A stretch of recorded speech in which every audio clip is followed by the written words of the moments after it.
It was the 1970s, a time when the streets of Yorkshire, England, were cloaked in fear. Women were afraid to walk alone, and families locked their doors tight at night.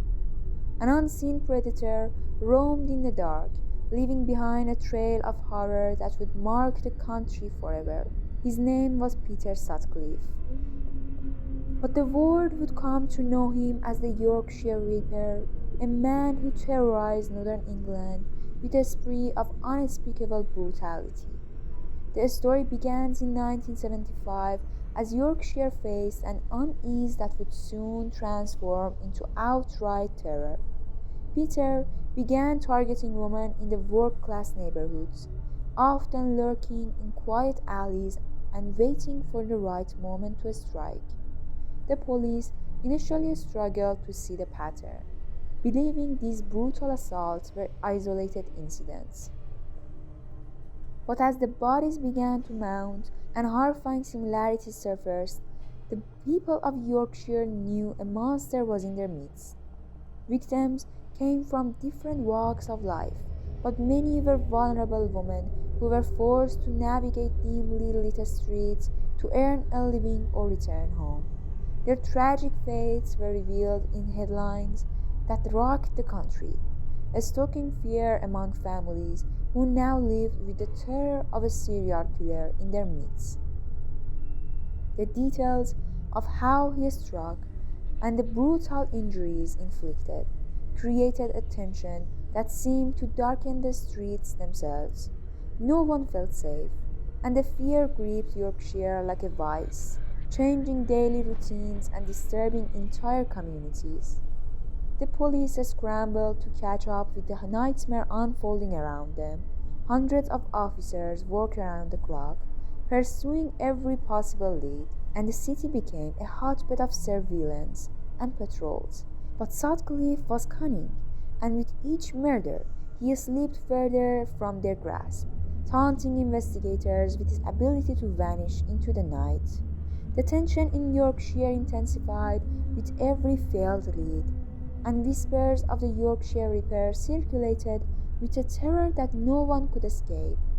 The investigation became an exhausting and frustrating ordeal. Thousands of suspects were questioned, but Sutcliffe always remained one step ahead. The police received several hoax letters and even a recording claiming to be from the Ripper, which led them down yet another dead end trail. Investigator efforts seemed fruitless as Sutcliffe continued his reign of terror, evading capture with an eerie precision. The frustration mounted, and so did public outrage.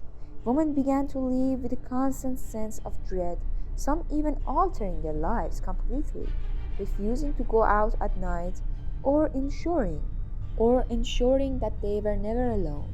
Even the periods of inactivity were filled with fear, as people wondered if the Reaper had gone dormant or was simply planning his next attack. The community faith in law enforcement waned as they demanded answers, and the pressure on the police reached a boiling point. The elusive Yorkshire Ripper seemed almost untouchable, casting a dark shadow over the North England. Then, in January 1981, after years of relentless killing spree, a breakthrough finally came. Sutcliffe was apprehended not during a meticulous investigation, but by sheer chance. He had been stopped by police on a route check and was found in possession of items that immediately linked him to the crimes. A search of his home uncovered a trove of evidence tying him directly to the brutal murders. The trial was a revelation of horrors, with Sutcliffe offering chilling insights into his motives and mindsets. He showed little remorse, describing how he had been on a mission, a revelation that only deepened the anguish of the families and horror felt by the public. He was ultimately sentenced to life in prison. And while justice had been served, the psychological scars of his crimes lingered in Yorkshire and beyond.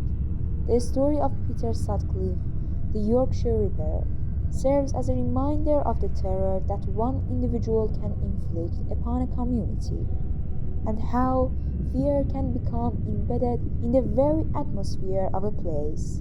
Though the Ripper was finally caught, his actions left a permanent mark on Yorkshire, a haunting memory of the years when fear ruled the streets, and safety was a luxury a few could afford.